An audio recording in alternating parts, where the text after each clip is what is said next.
सब तो आज की कहानी है। लड़की हुई है। 2 दिन हुए थे माँ को घर आए हुए और सुबह सुबह ही माँ अपना सामान पैक करके वापस जाने की तैयारी कर रही थी। ऐसे ही तो न आई थी माँ। बेटे के घर आने का कारण भी खास था। बहू की डिलीवरी हुई थी और दादी बनने का नसीब मिला था माँ को। माँ दौड़ी दौड़ी खुशी खुशी अपने कॉलेज से छुट्टियाँ लेकर आई थी अपने पोते का मुंह देखने के लिए। एक बड़े कॉलेज में लेक्चरर होने के बावजूद माँ की सोच अभी भी ऑर्थोडॉक्स टाइप की थी। जो पहले यह सोच कर बैठी थी कि पोता होगा तो अच्छा होगा, माँ के अरमानों पर तो तब पानी फिर गया जब बहू ने बेटे को नहीं बेटी को जन्म दिया। हालांकि माँ यह सब अपने चेहरे पर दिखाना नहीं चाहती थी, लेकिन उनका बर्ताव सारी बातें बयां कर रहा था।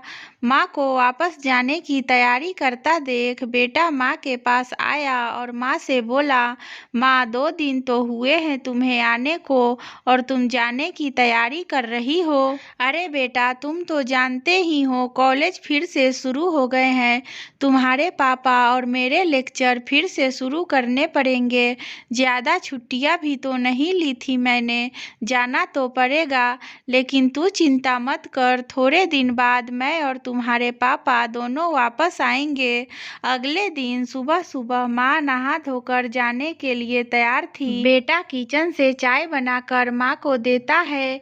माँ बेटे से बहू और पोती के बारे में पूछती है। बेटा कहता है दोनों सो रहे हैं। माँ बेटे से कहती है, खुशी की बात है बेटा, तेरे यहाँ लक्ष्मी ने जन्म लिया है। लेकिन मेरी मानो तो अब तुम और बहू मिलकर एक और बच्चा प्लान कर लो ताकि तेरी फैमिली पूरी हो जाए। हो सकता है मेरी बातें तुम्हें पुराने जमाने की लगे, लेकिन थोड़ा प्रैक्टिकल होकर सोचो। अच्छे से जानता था कि माँ जो कह रही थी और जो कहना चाहती थी वह बातें दोनों ही बहुत अलग थी। बेटे ने अपने जेब से अपना मोबाइल फोन निकाला और उसमें एक मैसेजेस माँ को दिखाए और बोला, देखो माँ, तुम्हारी बात तुमसे पहले यह दर्जनों लोग मुझे मैसेज में कह चुके हैं। हर कोई डायरेक्टली या इनडायरेक्टली मुझे यही कहने की कोशिश कर रहा है कि बेटा होता तो अच्छा होता, या फिर आगे बेटे के लिए ट्राई करो। माँ, तुम चाहे मुझे जो भी समझाने की कोशिश करो, लेकिन मैं यही कहूँगा कि तुम और पापा दोनों ही अभी भी पुराने सोच को पकड़े हुए हो। और ऐसा मुझे इसलिए कहना पड़ रहा है क्योंकि अगर मेरा बेटा हुआ तो आप इतनी जल्दी जाने की तैयारी ना कर रही होती और उसे अपने हाथों में लेकर यहाँ से वहाँ खिला रही होती और पापा भी यहाँ पर होते। 21वीं सदी में जी रहे हैं हम, फिर भी ऐसी मान्यताएं और आप दोनों से मुझे यह उम्मीद नहीं थी। आप हजारों बच्चे को लेक्चर देते हो और खुद इस तरह के विचार रखते हो। अगर आप ऐसा मानते हो कि बेटा और बेटी दोनों ही होंगे तभी फैमिली कंप्लीट होगी, तो मेरे एक सवाल का जवाब दीजिए कि मैं अकेला क्यों हूँ, मुझे कोई बहन क्यों नहीं है। माँ के पास बेटे के सवाल का कोई जवाब न था। वो अपनी नजरें झुकाए वहां से चली गई। बेटा अपनी माँ से बहुत प्यार करता था। वह बिल्कुल उनका अपमान करना नहीं चाहता था, लेकिन गलत विचारों का समर्थन करना भी उसे ठीक नहीं लगा। यह सारी बातें बहू ने भी सुन ली थी।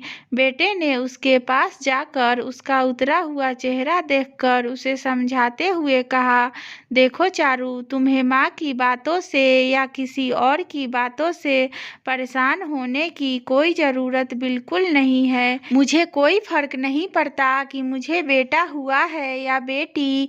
मेरे लिए यही बड़ी बात है कि मेरी बेटी स्वस्थ है और खुश। चारू बोली, मैं माँ की बातों से या किसी और की बातों से बिल्कुल परेशान नहीं हूँ। हाँ, परेशान मैं ज़रूर हूँ। मैं एक समाज सेविका हूँ और मैं हर दिन कई लड़कियों से मिलती हूँ।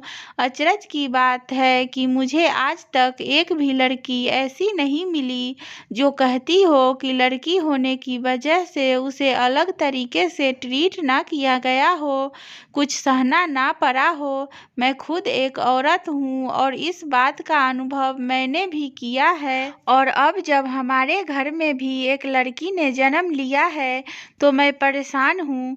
पति अपनी पत्नी को समझाते हुए कहता है, कल्पना चावला, रानी Lakshmibai, PV Sandhu, Pratibha Patil, mother Teresa, Kiran Bedi, list इतनी लंबी है कि कभी खत्म ही ना हो। क्या इन सब ने यह सब फेस नहीं किया होगा? जरूर किया होगा, लेकिन उन्होंने दुनिया को जो साबित करके दिखाया है और जिस मुकाम पर वे पहुंची हैं वही हर लड़की को हौसला देने के लिए काफ़ी है।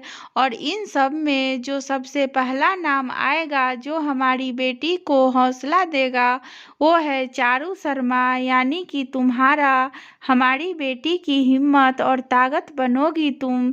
दोस्तों, सिर्फ महिला दिवस मनाने से या देवियों की पूजा करने से लड़का लड़कियों में समानता नहीं आएगी। यह समानता तब आएगी जब हम अपने विचारों को जड़ों से बदल पाएंगे। आशा करती हूँ दोस्तों आपको कहानी पसंद आई हो। अगर कहानी पसंद आई हो तो हमारे वीडियो को लाइक, शेयर और चैनल को सब्सक्राइब करें। धन्यवाद दोस्तों।